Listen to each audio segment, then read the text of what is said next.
अस्सलाम वालेकुम स्टूडेंट्स। इस वीडियो में हम सॉल्व कर रहे हैं question number 5 of exercise 2B।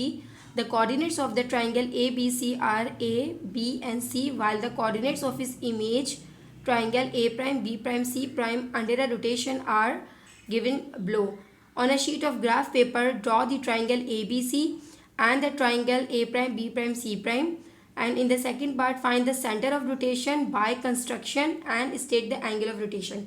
तो क्वेश्चन नंबर 5 में आपके पास एक ट्राइंगल गिवन है जिसके वर्टिसेस आपको गिवन है और इन वर्टिसेस की हेल्प से आपको एक ट्राइंगल को ड्रॉ करना है, ठीक है। और उसके बाद जो ये वो ट्राइंगल जब रोटेट होगा तो रोटेशन के बाद जो उसकी इमेज फॉर्म होगी उसके भी आपको कोऑर्डिनेट्स गिवन है।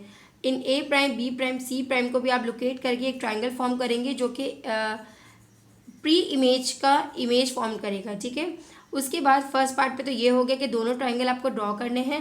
सेकंड पार्ट में आपको ये कहा गया है कि इन दोनों ट्राइंगल्स के जो सेंटर ऑफ रोटेशन है यानी वो किस सेंटर के रिस्पेक्ट से रोटेट किया वो आपको फाइंड करने हैं और उसके एंगल्स को आपको फाइंड करना है।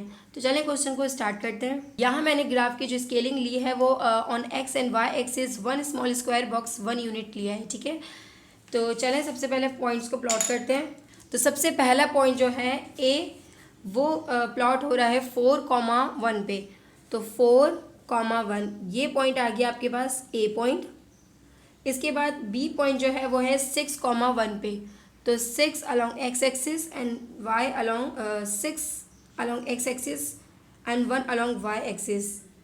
ये पार्ट हो गया ये पॉइंट हो गया बी पॉइंट। और सी जो पॉइंट है वो प्लॉट हो रहा है 4,6 पे। तो 4 along X axis and 6 along Y axis. तो 6 हो जाएगा ये वाला पॉइंट, ये पॉइंट हो गया 6। अब इन तीनों पॉइंट्स को ज्वाइन करते हुए एक ट्राइंगल फॉर्म कर दें। ये तो हो गया आपके पास प्री इमेज, ठीक है। अब आप प्लॉट करें इमेज के कोऑर्डिनेट्स को। इमेज के ए प्राइम जो है वो है कॉमा -1। ये पॉइंट हो गया आपके पास ए प्राइम। इसी तरह से बी प्राइम को हम देखें तो वो है -2 comma -1। -2 along X axis and -1 along Y axis. ये पॉइंट हो गया आपके पास बी प्राइम। इसी तरह से सी पॉइंट जो है वो कह रहे हैं 0 कॉमा -6। तो 0 हो गया अलॉन्ग एक्स एक्सिस और माइनस हो गया -6 अलॉन्ग वाई एक्सिस। ये हो गया पॉइंट ये वाला। यहाँ पे आपने इसको लोकेट कर दिया। अब आपके पास अगेन जो इमेज है उसके 3 पॉइंट्स आ गए। इन तीनों पॉइंट्स को ज्वाइन करते हुए आप एक ट्राइंगल फॉर्म कर दें। और ठीक है, ये आपके पास प्री इमेज थी और जब रोटेशन के बाद जो आपको जो फिगर मिली वो इसकी इमेज हो गई, ठीक है। यानी रोटेशन से पहले या किसी भी ट्रांसफॉर्मेशन से पहले जिसमें रिफ्लेक्शन और रोटेशन दोनों आता है, जो हमारे पास फिगर ऑब्जेक्ट होता है उसको हम प्री इमेज कहते हैं और आफ्टर ट्रांसफॉर्मेशन जो हमें फॉर्म्ड होती है वो उसकी इमेज होती है, ठीक है। अब आपको इन दोनों ट्राइंगल के दरमियान सेंटर ऑफ रोटेशन फाइंड करना है और एंगल ऑफ रोटेशन फाइंड करना है। तो इससे पहले क्वेश्चन में आपको सेंटर ऑफ रोटेशन और एंगल गिवन होता था। अब आप यहाँ क्या करेंगे, इन दोनों ट्राइंगल के हेल्प से इसका सेंटर ऑफ रोटेशन और इसका एंगल ऑफ रोटेशन फाइंड करेंगे। इसी तरह से आप इन दोनों ट्राइंगल की सेंटर ऑफ रोटेशन के लिए कोई से भी 2 पॉइंट को सेलेक्ट कर लें, यानी ओरिजिनल फिगर की कोई से भी 2 वर्टेक्स को सेलेक्ट कर लें कि जिसको आपको ज्वाइन करना होगा इसकी इमेज से। यानी मैं यहाँ क्या सेलेक्ट कर रही हूँ, मैं सेलेक्ट कर रही हूँ ए और बी। ए और बी जो वर्टेक्स हैं मैं इनको इनकी इमेज के वर्टेक्स से ज्वाइन करूँगी। यानी सबसे पहले ए को सेलेक्ट कर लेती हूँ। यहाँ ए जो है वो ओरिजिनल पॉइंट है और आफ्टर रोटेशन जो पॉइंट मुझे इसका फॉर्म हो रहा है कॉरेस्पॉन्डिंग वो ए प्राइम है। तो मैं ए को उसके कॉरेस्पॉन्डिंग वर्टेक्स से ज्वाइन कर दूंगी, ठीक है। इस तरह से मेरे पास यहाँ पे एक लाइन फॉर्म हो गई। अब मैं इस लाइन का परपेंडिकुलर बाइसेक्टर ड्रॉ करूँगी। अब मुझे पता है कि परपेंडिकुलर बाइसेक्टर ऐसी लाइन होती है जो किसी भी बेस लाइन को 2 इक्वल पार्ट्स में डिस्ट्रीब्यूट करती है। तो अगर मैं कहती हूँ कि ए एंड ए और ए प्राइम का परपेंडिकुलर बाइसेक्टर फाइंड करें, यानी इस पे एक ऐसी लाइन में ड्रॉ करूँगी जो इस लाइन को 2 इक्वल पार्ट्स में डिस्ट्रीब्यूट करेगी। अब हमने ज्योमेट्रिकल कंस्ट्रक्शन में चैप्टर नंबर 2 में ऑफ फर्स्ट टर्म ये पढ़ा था कि जब कभी किसी लाइन की परपेंडिकुलर बाइसेक्टर ज्वाइन करनी होती है तो उसके लिए हमें क्या क्या पॉइंट्स रिक्वायर्ड होते हैं। तो सबसे पहले यहाँ ये कंपास है और ये पेंसिल है, यहाँ पे मैं आपको बताऊँ कि सबसे पहले इसको आपको यूज़ कैसे करना है। तो यूज़ करने के लिए आप कोशिश करें कि इसमें अगर कोई छोटी पेंसिल हो तो वो प्लेस करें, ताकि आप जब इसके आर्क डिफाइन कर रहे हो तो वहाँ पे आपको कोई प्रॉब्लम ना हो। कोई भी अच्छा, इस पेंसिल को इसमें प्लेस करने का तरीका क्या है, इसके निडल को आपने कोई हार्ड सरफेस पे प्लेस किया और इस पेंसिल को जिसकी शार्प एज होगी इसको आपने इस होल में डाल के दोनों को इक्वली प्रेस किया, यानी इनकी जो बेस लाइन है वो कोइंसाइड करनी चाहिए। ये ना हो कि पेंसिल की बेस इधर हो या फिर ये इधर हो, कभी भी इस तरह से हाथ में रख के आप सेट नहीं करेंगे। आपको चाहिए एक हार्ड सरफेस, उस पर आपने पेंसिल को प्लेस किया और फिर यहाँ से स्क्रू टाइट किया, तो ये टिप, निडल की टिप और पेंसिल की टिप ये जो है बेस लाइन पे कोइंसाइड कर रही होगी। अब आप देखें ये दोनों इक्वली प्लेस हुई हैं, ऐसा नहीं कि पेंसिल पीछे है या पेंसिल आगे है, निडल की डायरेक्शन में और उसी की बेस लाइन पे कोइंसाइड कर रही है। तो इस तरह से आपके एंगल्स में बहुत एक्यूरेसी आएगी। चलें अब क्वेश्चन पे आ जाएं। यहाँ पे ये ओरिजिनल पॉइंट है और इसका रिफ्लेक्टेड पॉइंट है। मुझे अगर मैं इस पॉइंट को सिलेक्ट कर रही हूँ तो इसकी कॉरेस्पॉन्डिंग जो रिफ्लेक्टेड पॉइंट है मैं उन दोनों को ज्वाइन करते हुए एक लाइन डिफाइन कर दूंगी और इस लाइन की मुझे परपेंडिकुलर बाइसेक्टर फाइंड करना है।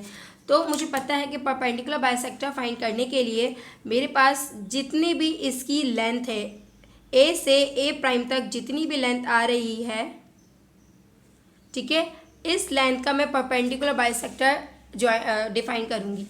यानी इस ए से इस ए प्राइम तक जितनी लेंथ आ रही है इसका मैं more than half radius open करूँगी। मोर देन हाफ का मतलब क्या है, अगर मैं देखूँ तो मुझे हाफ यहाँ तक दिख रहा है, तो इससे मैंने थोड़ी सी ज़्यादा मेजरमेंट ले ली, यानी इतना हाफ से ज़्यादा मैंने कंपास को ओपन किया।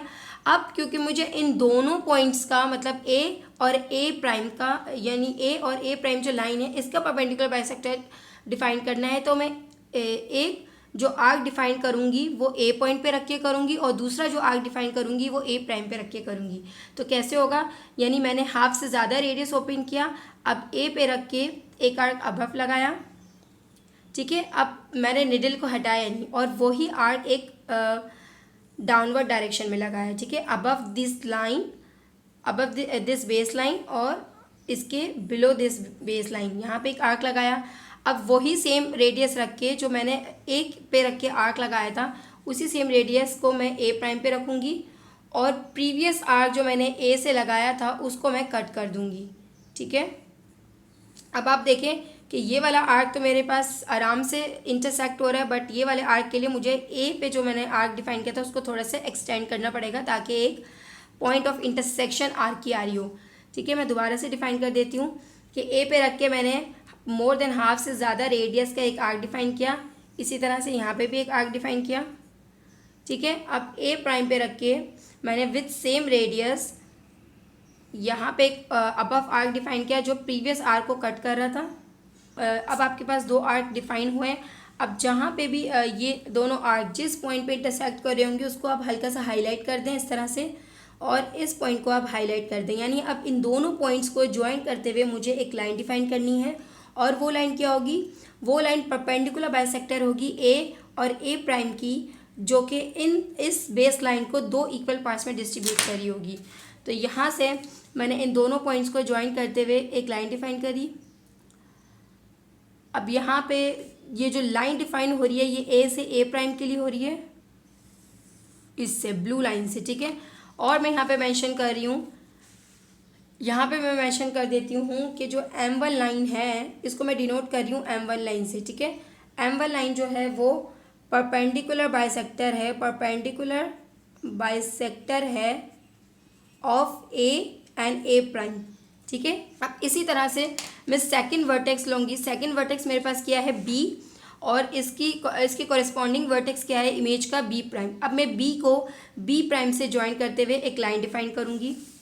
तो यहाँ पे मैंने बी से बी प्राइम को ज्वाइन करने के लिए एक लाइन डिफाइन करनी है और उस लाइन को मैं रेड से रिप्रेजेंट कर रही हूँ ताकि उनके परपेंडिकुलर बाइसेक्टर जो हैं वो आप पहचान सकें। तो इन दोनों लाइंस पॉइंट्स को मैंने ज्वाइन कर दिया। ठीक है। अब अगेन मुझे क्या करना है, इस बी और बी प्राइम का परपेंडिकुलर बाइसेक्टर ड्रॉ करना है। तो मुझे पता है कि बी और बी प्राइम का जब मुझे परपेंडिकुलर बाइसेक्टर चाहिए तो मैं जो रेडियस होगा कंपास का वो इनकी जितनी भी लेंथ आ रही है उसके हाफ से ज़्यादा ओपन करूँगी, यानी इसकी लेंथ जितनी आ रही होगी। अब आपको ज़रूरी नहीं कि आप मेजर करें स्केल से कि इसकी लेंथ कितनी आ रही है और फिर उसके हाफ से ज़्यादा डिस्टेंस लें। आप सिंपली देखें कि यहाँ से यहाँ इसका हाफ आप इमेजनरी देख लें कि कैसे बन रहा है, कितना बन रहा है। तो अब आप देखें ये जो मैंने कंपास ओपन किया है ये इसके हाफ से ज़्यादा है, ठीक है। अगर मैं इस पॉइंट से लेके इस पॉइंट पे करती हूँ तो ये हाफ से ज़्यादा मैंने रेडियस ओपन कर लिया, तो इसके लिए ज़रूरी नहीं कि आप मेजर करें। तो मैंने हाफ से ज़्यादा कंपास को ओपन कर लिया। अब मैं क्योंकि बी और बी प्राइम का मुझे परपेंडिकुलर बाइसेक्टर फाइंड करना है तो एक पॉइंट मैं निडल को प्लेस करूँगी बी पॉइंट पे, ठीक है। और इसका मैं लेकिन सेकंड ड्रॉ करने से पहले ये जो एक्स्ट्रा आर्क है इसको मैं थोड़ा सा रिमूव कर देती हूँ ताकि अनटाइडी ना लगे। सिर्फ हमें वो पॉइंट चाहिए होता है जो यहाँ जहाँ पे दो आर्क इंटरसेक्ट कर रहे हों। अब मेरे पास जो कंपास ओपन था वो उसका रेडियस मोर देन हाफ था of the line B and B prime, half से ज़्यादा। अब इसी तरह से मैं बी पॉइंट पे रख के एक आर्क अबव लगाऊंगी, ठीक है, और एक आर्क मैं डाउनवर्ड साइड पे लगाऊंगी।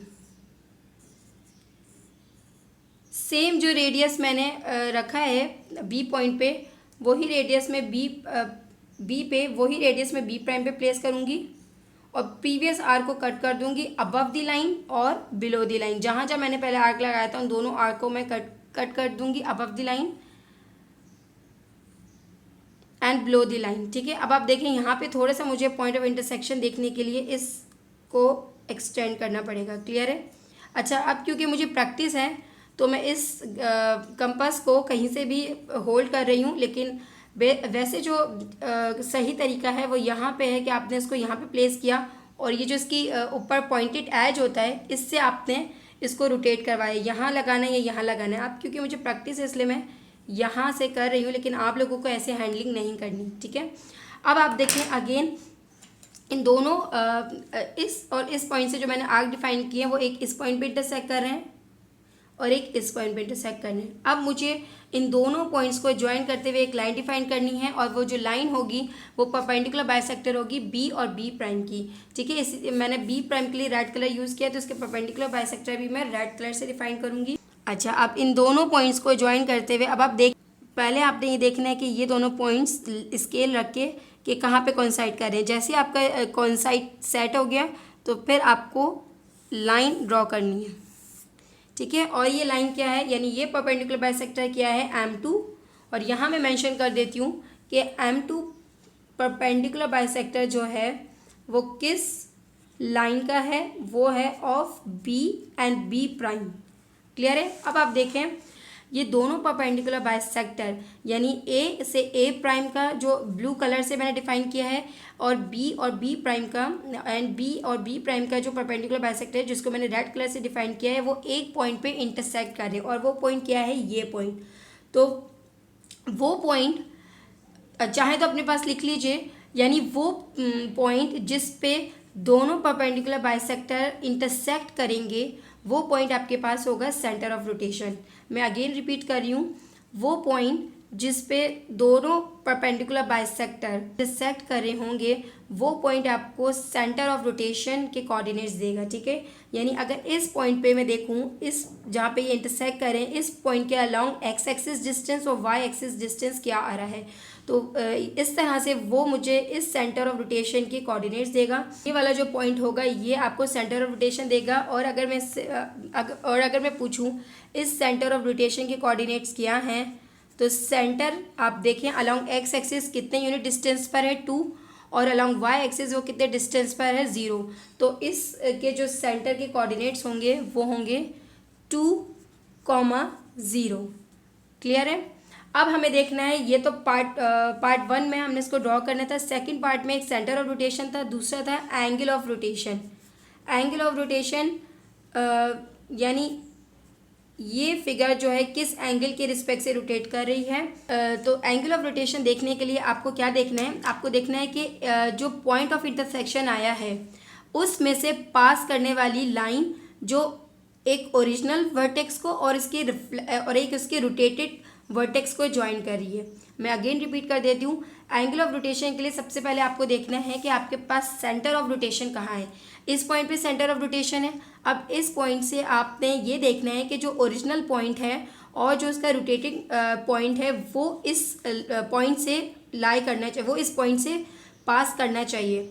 यानी अब अगर मैं आपसे पूछूं कि जो ए जो कि ओरिजिनल पॉइंट है और ए प्राइम जो कि रोटेटिंग पॉइंट है, इन दोनों के दरमियान एंगल क्या बन रहा है, ये जो ब्लू वाली लाइन है इसके दरमियान एंगल क्या बन रहा है। तो अगर मैं यहाँ से यहाँ तक देखूँ तो इनके दरमियान एंगल बन रहा है 180 डिग्री का। तो इसका मतलब है इनका एंगल ऑफ रोटेशन जो है वो, इसका मतलब जो एंगल ऑफ रोटेशन है वो 180 डिग्री है, ठीक है। लेकिन यहाँ पे एक चीज़ मैं डिफाइन करते चलूँ तो ये जो हमने लाइन को देखा है ना कि ओरिजिनल पॉइंट और उसका रोटेटिंग पॉइंट इनके दरमियान एंगल, वो तब देखा है जब ये लाइन जो है इस सेंटर ऑफ रोटेशन से पास कर रही है। अगर ये लाइन इस सेंटर ऑफ रोटेशन से पास नहीं करेगी, ये जो लाइन है जो ओरिजिनल और रोटेटिंग पॉइंट को ज्वाइन कर रही है, इस लाइन का इस सेंटर ऑफ रोटेशन से पास करना ज़रूरी है, तभी हम इन दोनों के दरमियान एंगल देख सकते हैं, ठीक है। ये तो हो गया आपके पास प्रॉपर मेथड। अब यहाँ पे अगर मैं डायरेक्शन पूछूं कि 180 डिग्री तो है लेकिन क्लॉकवाइज डायरेक्शन है या एंटी क्लॉकवाइज डायरेक्शन है, तो आप कैसे बताएं। यहाँ देखिए कि ये फिगर इस तरह से रोटेट हुई है, ठीक है। तो इसकी डायरेक्शन क्या हो जाएगी, क्लॉकवाइज। 180 डिग्री क्लॉकवाइज डायरेक्शन होगी इसकी, 180 डिग्री क्लॉकवाइज। अब यहाँ पे सिर्फ एंगल रिक्वायर्ड है, डायरेक्शन तो इन्होंने नहीं पूछी, लेकिन आप फिर भी आपको पता होना चाहिए कि कैसे फाइंड करते हैं, ठीक है। ये आपका प्रॉपर मेथड हो गया। लेकिन अब मैं यहाँ पे आपको एक डायरेक्ट मेथड बताती हूँ। डायरेक्ट मेथड क्या है कि अगर आपके पास बेस लाइन, आपने ओरिजिनल ट्राइंगल को कंसिडर किया, इसकी बेस लाइन पे आप देखें एक पेंसिल रखें। यहाँ पे इसकी बेस लाइन रोटेशन से पहले बेस लाइन हॉरिजॉन्टल लाइन पे है, लेकिन रोटेशन के बाद जब आपने इस फिगर को रोटेट करवाया तो रोटेशन के बाद जो इसकी बेस लाइन है उसकी इमेज जो फॉर्म हुई है वो अगेन हॉरिजॉन्टल लाइन फॉर्म हुई है। तो जब कभी before rotation base line horizontal है और after rotation base line again horizontal ही फॉर्म हो रही है, तो उनके दरमियान एंगल होगा 180 डिग्री का। क्लियर है। और अगर बेस लाइन रोटेशन से पहले हॉरिजॉन्टल एक्सिस पर है लेकिन आफ्टर रोटेशन उसकी जो बेस लाइन है वो इस तरह से फॉर्म हो रही है, यानी वर्टिकल फॉर्म हो रही है, तो उनके दरमियान एंगल होगा 90 डिग्री का, जो कि हम फर्दर आने वाले क्वेश्चंस में देखेंगे, ठीक है। यहाँ तक ये क्वेश्चन कंप्लीट हो गया। चाहे तो इसका स्क्रीनशॉट ले लीजिए।